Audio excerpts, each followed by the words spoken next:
मैं चैलेंज करता हूँ प्रेमानंद जी, एक अक्षर मेरे सामने संस्कृत बोलकर दिखा दें बस, या मेरे कहे हुए संस्कृत श्लोकों का अर्थ समझा दें। समझने वाले क्या समझते हैं, हमको क्या फर्क पड़ता है, हम क्या है, हमारी समझ ठीक होनी चाहिए। दोस्तों, प्रेमानंद महाराज जी की तरक्की और यश कीर्ति वैभव को देखकर अब लोगों को तकलीफ होने लगी है, ऐसा अब समझ में आने लगा है। एक पॉडकास्ट के अनुसार जगत गुरु रामभद्राचार्य जी ने ऐसी टिप्पणी करी, ऐसे शब्द बोल दिए प्रेमानंद महाराज जी के प्रति, जिसे सुनकर आप आश्चर्यचकित हो जाएंगे। सुनिए। बिना किडनी के भी जीवन चल रहा है और कोई चमत्कार नहीं है। सही कहा। चमत्कार यदि है जी, मैं चैलेंज करता हूँ प्रेमानंद जी, एक अक्षर मेरे सामने संस्कृत बोलकर दिखा दें बस, या मेरे कहे हुए संस्कृत श्लोकों का अर्थ समझा दें। मैं आज खुल कर रहा हूँ जी, वो तो मेरे बालक के समान है जी, अवस्था में भी। शास्त्र जिसको आए वही चमत्कार है। किडनी ना उन पर डायलिसिस तो होता रहता है उनका, जी, डायलिसिस के पर वो जी रहे हैं, जीने दीजिए। Let him do which he wants. देश के सारे सेलिब्रिटी आजकल आते हैं उनके पास। अभी खेसारी जी ने कहा कि सारे सेलिब्रिटी अपनी इमेज चमकाने के लिए उनके पास आ रहे हैं। बिल्कुल सही कहा। खेसारी कहे कि सारा पाप करके लोग आते हैं कि इमेज रिवाइव हो जाएगी। ये परंपरा ठीक है जो खेसारी ने विषय उठाया? ठीक है। देखिए, मैं फिर करने जा रहा हूँ। जी, ये वृंदावन है, ब्रज अयोध्या है, सब तो है।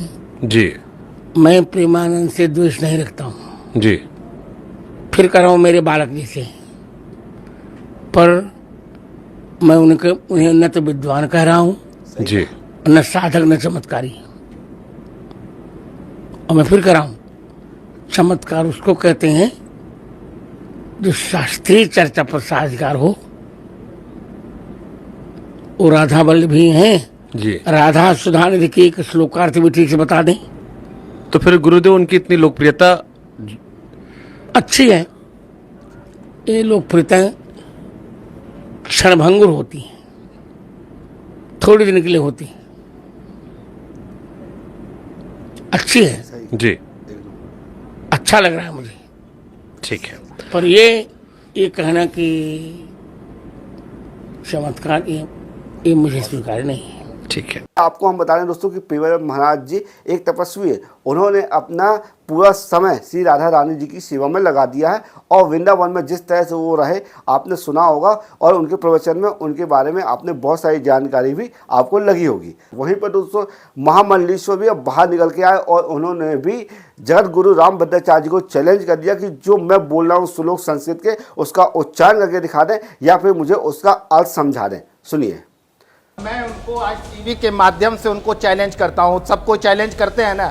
मैं एक श्लोक बोलता हूँ आपको एबीपी चैनल पे, उनकी वो व्याख्या कर दें, मैं महामंडलेश्वर का पद छोड़ दूंगा। अगर वो व्याख्या नहीं कर सकते तो वो जगत गुरु पद का छोड़े। मैं बोल रहा हूँ मैं बोल रहा हूँ, हरे हे ओम मा इखे तवोर जयतवा बायावस्था देवो बाहा शाविता प्रार्पाया तु श्रेष्ठता मा या कर्मणा आप्या यधवा मग्न्या इंद्राया भागम प्रजावती राणामीवा आयक्ष्मा मावस्ते न ईसतमा घासगुं सोधुर्बा अस्मिन् गौपतौष्यात बहवीर जाजमा नस्या पासुन पाही। ये पहला श्लोक है, ये यजुर्वेद का श्लोक है। इनकी व्याख्या करके वो दिखा दें जो अपने आप को ब्रह्मांड गुरु न जाने क्या क्या गुरु मान रहे हैं। ये अहंकार बोल रहा है उनका, इसलिए इतना अहंकार अच्छा नहीं है कि हम ही सबसे बड़े ब्रह्मांड गुरु हैं। दोस्तों, आपने सुना किस तरह से महामंडलेश्वर जी ने भी अब रामभद्राचार्य जी को चैलेंज कर दिया। अब यहाँ पर चैलेंज खेला जा रहा है। अब वो उनको चैलेंज करेंगे, वो अब उनको चैलेंज करेंगे, और ऐसे करके दोस्तों अब जो धर्म के ज्ञाता हैं और शास्त्रों के ज्ञाता हैं उनमें एक अलग कंपटीशन चालू हो जाएगा।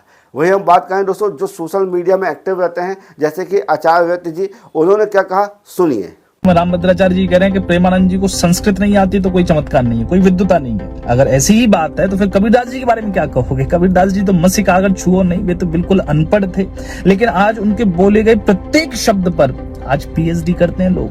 क्या कहोगे फिर रैदास जी के बारे में? क्या कहोगे मीरा, पलटू, नामदेव, जनाबाई, ये सभी जिनको संस्कृत नहीं आती थी, इनका कोई चमत्कार नहीं था, बल्कि इनका होना ही चमत्कार था। और आज का तो समय गजब है, अगर तुम अंग्रेजी बोलो तो महाराज बहुत इंटेलिजेंट हो, अगर तुम संस्कृत बोलो तो विद्वान हो, और लोक भाषा बोलो तो तुम कतई गंवार हो। देखिए, जिस प्रकार से जगतगुरु रामभद्राचार्य जी का यह वक्तव्य अत्यंत जो है ओछी मानसिकता को प्रदर्शित करता है। प्रेमानंद जी महाराज ऐसे भक्त हैं जिन्होंने लाखों युवाओं का प्रेरणा स्रोत हैं, लाखों युवाओं के जो है जीवन को बदलने का काम किए हैं।